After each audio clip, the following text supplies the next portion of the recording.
So the band Genesis formed in 1967, and they were one of the very first of the progressive rock pioneers. And the band consisted of lead singer Peter Gabriel, pretty much being the front and center guy that later on went on to have a big solo career that was very prominent. And when he departed the band, that was actually on pretty good terms with the guys. He was just pursuing his own thing. Steve Hackett, guitarist, was also a part of the first part of the journey for Genesis. But later on, after the departure of Peter Gabriel and Steve Hackett and whatnot, Phil Collins ended up becoming the singer and drummer. Before, he was the drummer, of course, providing backing vocals.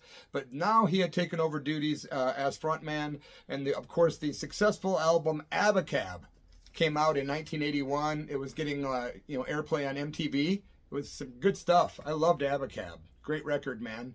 And what happened was they ended up playing in Peoria, Illinois. And not only was it the very first show of their USA tour that year, but it was also the Three Sides Live tour for the new album that was a live double album. So I was kind of going there to see the stuff, they were going to play from ABACAB, which they played some of it for sure. But it was interesting to watch the journey from Genesis. Watching Genesis go from the Peter Gabriel years to Phil Collins, and then getting to see these guys play live in person was really good and really fun. And what happened was, man, I was 16 years old. It was 1982.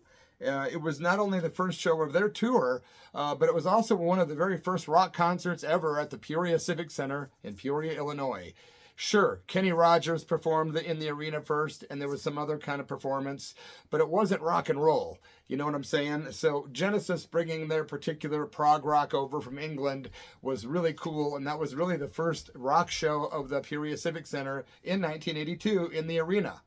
So it was fun. I remember going there with my buddy Eric Hause, who's now departed, and shout out to Eric Hause's family if you're seeing this, and rest in peace, Eric.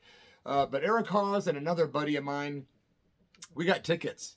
And we thought, yeah, man, first rock concert at the Civic Center. And boy, was there a lot to come in the years to follow. And there's lots of stories on this channel about a lot of those shows. That night, we get to the Civic Center. We're young teenagers. We're full of piss and vinegar. We're like, having fun. And we decided when we got there that our good seats on the main floor in the back weren't going to be good enough because, well, we wanted to fire up, if you know what I mean. We wanted to properly break in the Civic Center, so to speak, with smoking the ganja. And so we went up to the third row. I mean, not the third row, the third floor, up the very upper balcony, like right before your head touches the ceiling kind of high. And it was awesome.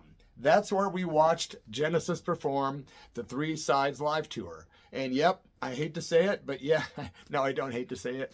We were smoking up there, and nobody came up and said a word. It was back in the day, what can I say? These days, that would never happen. There's security guards every 3 feet everywhere, anywhere you go these days. But back then, you could still hide out and smoke your stuff, and you'd see people doing it, in various spots of the Civic Center. And we were just young and into doing it, man. The wacky tobacco, what can I say? But this story's about Genesis, damn it.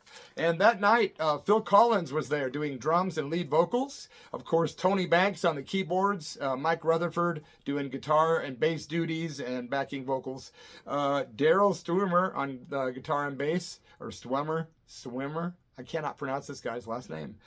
Someone will fill me in, trust me. And Chester Thompson on the drums. And on this tour, Bill Bruford. Dun, dun, dun, dun, dun. I suck. Bill Bruford was a guest musician on the USA tour, but I can't sit here and honestly say I remember Bill being there, okay? He might have been, but he's a drummer. But they also had Chester Thompson on drums, plus Phil. Whenever Phil would come up front and sing, these guys of course, Chester would take over on drums. But again, Bill Bruford was reportedly on that tour doing drum duties too. So what dates? If you were there, hey man, leave a little comment down below and fill me in on the Peoria, Illinois show. Was he there or not?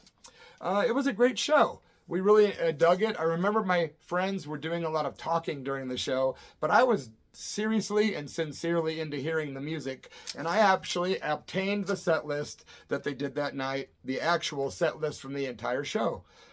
These guys, I remember Phil Collins saying, maybe not at the show, but he's famous for saying that every venue is the center of the universe, because there was a journalist that was wondering why in the hell would they kick off this tour in, Peoria, Illinois. And so they did kick off the subsequent tour, I think, after that too. It's somewhere in Illinois, which is an interesting note of trivia. So I guess it doesn't matter where they kicked it off, right? The bottom line is they did. And what I'm going to tell you is the exact set list for you nerds like me. Dance on a Volcano from the Trick of the Tail album was the first song that they broke out with. Then they went into Behind the Lines from the 1980 Duke album. That's a fantastic record, Duke by Genesis. Follow You, Follow Me, which is quite known. That was third. They did Dodo/Lurker from the ABACAB album. Then they went into ABACAB title track. It's like a 7-minute ditty, but it's really cool. I just love the keyboards in it. I love the drums. I love the whole synchronization of the patterns in the rhythm section that Genesis provided. It was like an interesting fusion of lots of weird elements, but it was great. And that's a good record, ABACAB. Then they went into Supper's Ready. Then, of course, There Must Be Some Misunderstanding. That was a great one. And then Man on the Corner, another great song from ABACAB. Then they did Who Done It. That was cool. Then it was interesting. They did a big medley, a long medley of a lot of the stuff from the Peter Gabriel years, including In the Cage, The Colony of Slippermen, The Cinema Show. Then they did Afterglow. You Genesis fans know these songs. Then, of course, Turn It On Again from the great Duke album. That was so great. I was singing along and getting into all these songs, man, and we were having a good time up in the upper rows, the upper section. Then they did a drum duet. It was Phil Collins, and I'm sure it was Chester Thompson.